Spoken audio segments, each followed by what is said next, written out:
ওয়াইনাৰৰ ট্ৰেজেডিক লৈ গৃহমন্ত্ৰী অমিত শাহৰ বিস্ফোৰণ কেৰালা চৰকাৰৰ অৱহেলাৰ বাবে বাঢ়িছে মৃতকৰ সংখ্যা ৰাজ্যসভাৰে মন্তব্য কেন্দ্ৰীয় গৃহমন্ত্ৰীগৰাকীৰ আৰু যেহেতু ওয়াইনাৰৰ এক ভয়ংকৰ ভূমিস্খলনৰ ফলতে 150 জনতকৈ অধিক লোকৰ মৃত্যু হৈছে আৰু ওয়াইনাৰ ট্ৰেজেডিক লৈ এবাৰ অমিত শাহে বিস্ফোৰণ ঘটাইছে ৰাজ্যসভাত মন্তব্য কৰিছে গৃহমন্ত্ৰীগৰাকীয়ে ঘটনা সন্দৰ্ভত আগজাননী দিয়াৰ পাছতো গ্ৰহণ কৰা নাছিল ব্যৱস্থাই মন্তব্য কৰিছে ৰাজ্যসভাত অমিত শাহে আৰু তাৰ পাছতে তীব্ৰ প্ৰতিক্ৰিয়া সৃষ্টি হৈছে ৰাজ্যসভাতে মন্তব্য গৃহমন্ত্ৰীগৰাকীৰ 23 জুলাইতে সাৱধানবাণী প্ৰেৰণ কৰিছিল কেন্দ্ৰই আৰু 23 জুলাইত কেৰালালৈ প্ৰেৰণ কৰিছিল 9টা এনডিআৰএফৰ দল তৎসত্ত্বেও কোনো ধৰণৰ কেৰালা চৰকাৰৰ তৰফৰ পৰা ব্যৱস্থা গ্ৰহণ কৰা নাছিল আৰু যাৰ বাবে ওয়াইনাৰ ট্ৰেজেডি সংঘটিত হ'বলৈ পালে কালি দিনটোত আমি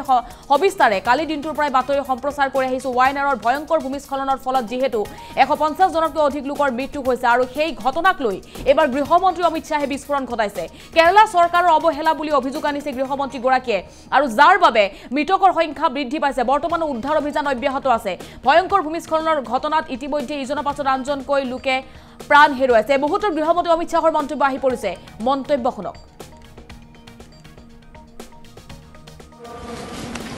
जो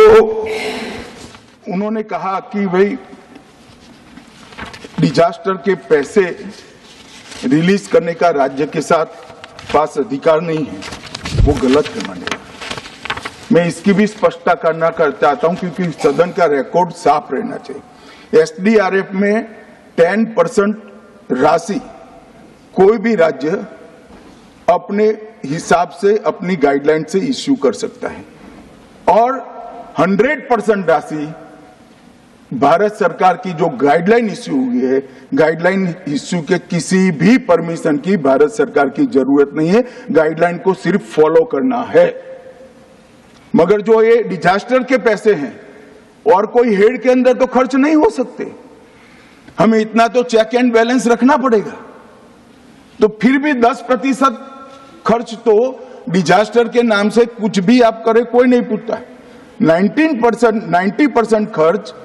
आप गाइडलाइन के हिसाब से डिजास्टर के लिए भारत सरकार की कोई परमिशन लेने की जरूरत नहीं और बंगाल का भी कहा मान्यवर डिटेल स्टेटमेंट नित्यानंद जी पढ़ेगी मतलब मैं स्ट्रक्चर्ड स्टेटमेंट नहीं दे रहा हूं सिर्फ स्पष्टताएं कर रहा हूं मान्यवर बंगाल का भी कहा हमने 6,244 करोड़ रुपया 14 से मैं फिर से कहना चाहता हूं मान्यवर अर्ली वार्निंग सिस्टम दी गई थी इसीलिए 23 तारीख को हमने एनडीआरएफ की 9 बटालियन वहां पर 9 बटालियन वहां पर हमने भेज दी थी और 3 कल रवाना करी है एनडीआरएफ की बटालियन उतरने से भी अलर्ट अगर हो जाते तो काफी कुछ बच जाता मगर मैं किसी पे दोषारोपण नहीं करना चाहता हूं ये समय है केरल की सरकार के साथ खड़ा रहने का केरल की जनता के साथ खड़ा रहने का और जो लोगों की हानि हुई है उनके साथ खड़ा रहने का मैं सदन को विश्वास दिलाना चाहता हूं irrespective of party politics Narendra Modi सरकार केरल की जनता